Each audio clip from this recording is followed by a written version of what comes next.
अगर कोई किसी से पूछे कि भगवान शिव के कितने पुत्र हैं तो उत्तर यही मिलेगा कि भगवान शिव के 2 पुत्र हैं। एक कार्तिकेय जी हैं जिन्हें स्कंद भी कहा जाता है, इसलिए माता पार्वती को स्कंद माता कहते हैं। स्कंद पुराण उन्हीं के नाम पर है। और जो दूसरे पुत्र हैं वो गणेश जी हैं। और गौरी के ललना जो कहा जाता है, ये इन 2 पुत्रों की ही बात होती है। वैसे जो लोग शिव महापुराण की कथा कहते हैं, ऐसे कथावाचकों से आप संपर्क करेंगे, बातचीत करेंगे तो ढूंढ के आपको बताएंगे कि भगवान शिव के 6 पुत्र हैं, जिसमें अयप्पा स्वामी भी हैं जो केरल में जो शबरीमलाई है वहाँ के प्रसिद्ध, वहाँ पे मंदिर है उनका। सुकेश हैं, जलंधर भी हैं, और भूमा जिन्हें कहते हैं मंगल देव, ये भगवान शिव के पसीने से उत्पन्न हुए हैं। जिस प्रकार से इन पुत्रों की भी चर्चा होती है, लेकिन प्रत्यक्ष तौर पे माँ पार्वती और भगवान शिव के जो पुत्र हैं, इन 2 पुत्रों की ही चर्चा होती है। लेकिन जब हनुमान चालीसा की बात आती है तो हनुमान चालीसा के एक विशेष चौपाई की बात करके बहुत से लोग हैं जो हनुमान जी को भगवान शिव का पुत्र बताते हैं, चूँकि शंकर सुवन केसरी नंदन, इस तरह की बातें उसमें पढ़ने को मिला। पिछले वीडियो में हमने चर्चा की थी और ये बताया था कि रामभद्राचार्य जी ने तो चर्चा की ही है, और हनुमानगढ़ी में जो शिलापट लगा हुआ है वहाँ भी यही बातें अंकित है कि शंकर स्वयं केसरी नंदन भगवान शिव ही हनुमान जी हैं। इस तरह की बातें हैं।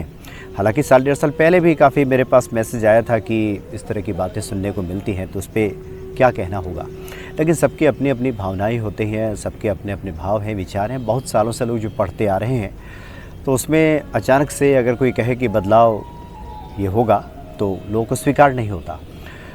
लेकिन अगर इसको बहुत गहरे अर्थ में देखें, क्योंकि बात तो ये हो जाती है कि मेरे पास जो मैसेज प्राप्त हुए उसमें ये बताया गया कि रामभद्राचार्य जी ऐसा क्यों कह रहे हैं, वो तो सरकारी संत हैं, लोग उन्हें सरकारी संत बताने लगे। एक मैसेज तो ये प्राप्त हुआ जिसमें कहा गया कि अब रामभद्राचार्य जी ने ही षड्यंत्र के तहत वहाँ लगवा दिया होगा, वो पत्थर लगवा दिया होगा हनुमानगढ़ी में, इस तरह की बात भी कही गई।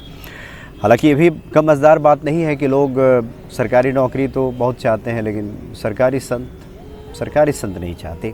जबकि एक सत्य हम आपको बताएं, कोई भी संत हो, महात्मा हो, प्रेमानंद जी महाराज स्वयं कहते हैं कि हम चूँकि उसी महान परमात्मा की हम सभी संतानें हैं, तो ये महानता या फिर महान बनने का गुण, प्रशंसा पाने का गुण सभी व्यक्ति में होता है।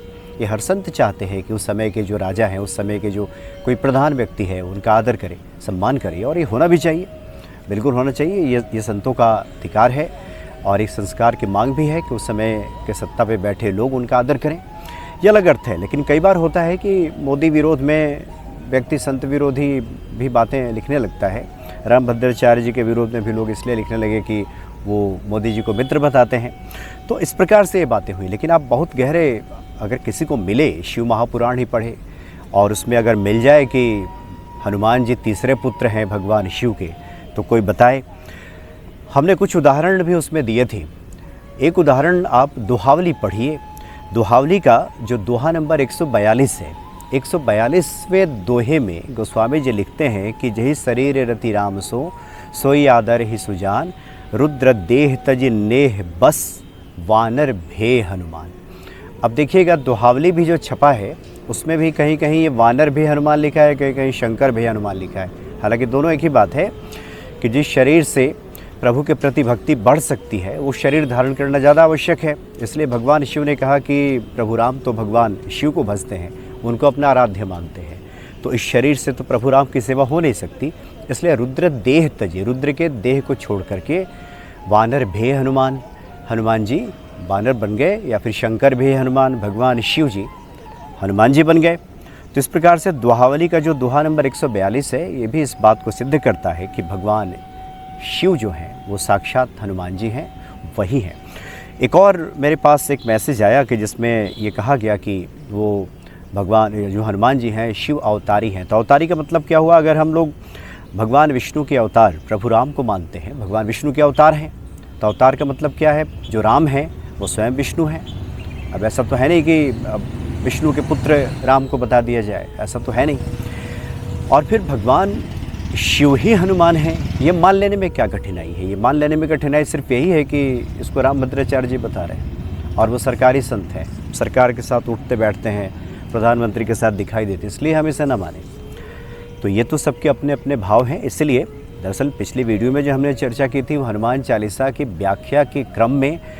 अच्छा, दूसरी बात एक और है, एक बहुत अच्छे संत हुए जो बहुत गायन शैली से राम कथा किया करते थे, राजेश्वरानंद जी महाराज जी। वो तो आज से 6-7 साल पहले उनकी कथा में हम बैठे हुए थे। वो स्वयं कह रहे थे कि एक संत का भाव है कि शंकर स्वयं केसरी नंदन, वो भाव कह रहे थे। सही क्या है, गलत क्या है, उसकी उन्होंने चर्चा नहीं की, लेकिन संतों का भाव है, संतों का भाव है कि स्वयं वही हैं, शिव ही जो हैं वो हनुमान जी हैं। तो इस तरह से अगर देखा जाए तो कहीं भी ये नहीं मिलता कि जो हनुमान जी हैं शिव जी के पुत्र हैं। शिव जी के 2 ही पुत्र हैं प्रत्यक्ष तौर पे। बाकी आप 6 पुत्रों की बात होती है, उसमें भी कहीं हनुमान जी का नाम नहीं है। वो 11वें रुद्र हैं। 11वां रुद्र जब कहा जा रहा है तो इसका मतलब है कि जो हनुमान जी हैं वो स्वयं साक्षात शिव हैं। अब बात आती है कि इस तरह के मैसेज प्राप्त हुआ कि हम लोग फिर क्या पढ़ें। तो देखिए, हम तो अपनी बात बताएं, ये तो पूरी तरह से सब जगह से जांच परख करके देख करके फिर हमें भी लगा कि ये जो त्रुटियां हैं, जैसे देखिए इसमें 4 जगह ये बताया गया, और ख़ासकर जो अयोध्या में ये बातें लिखी गई हैं, हम उसी के बारे में आपको बताते हैं कि क्या कुछ लिखा गया है। 4 जगह इसका जो संशोधन किया गया है, इन 4 संशोधन का मतलब ये नहीं कि अब तुलसीदास जी की गलती ढूंढी गई है। फिर लोग अर्थ का अनर्थ लगा लेते हैं, लोग मैसेज में लिखते हैं कि ये तुलसीदास जी की गलती कौन निकालेगा। ये मिसप्रिंट है, मिसप्रिंट हो जाता है कई बार। आप रामचरितमानस खरीद के लाइए, कई बार गीता प्रेस से भी आती है तो कुछ अक्षरों की मिसप्रिंट हो जाती है।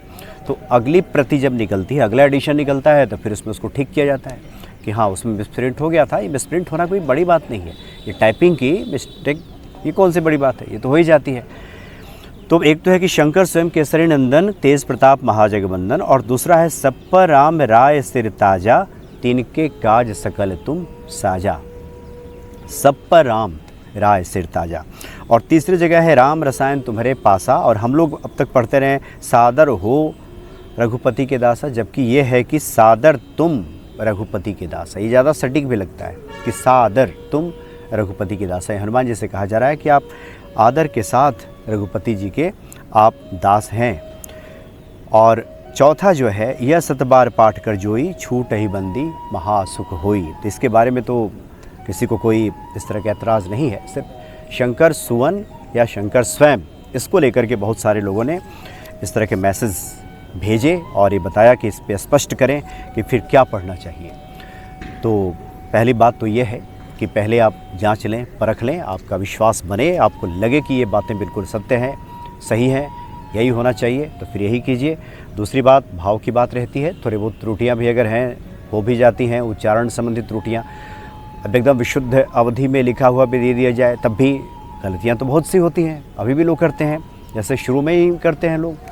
अब बहुत सारे लोग पढ़ते हैं कि श्री गुरु चरण सरोज रज रज निज मन मुकुर सुधारी, वर्णव रघुबर विमल जसु जो दायक फलचारी, जबकि ये इस तरह से नहीं पढ़ा जाता।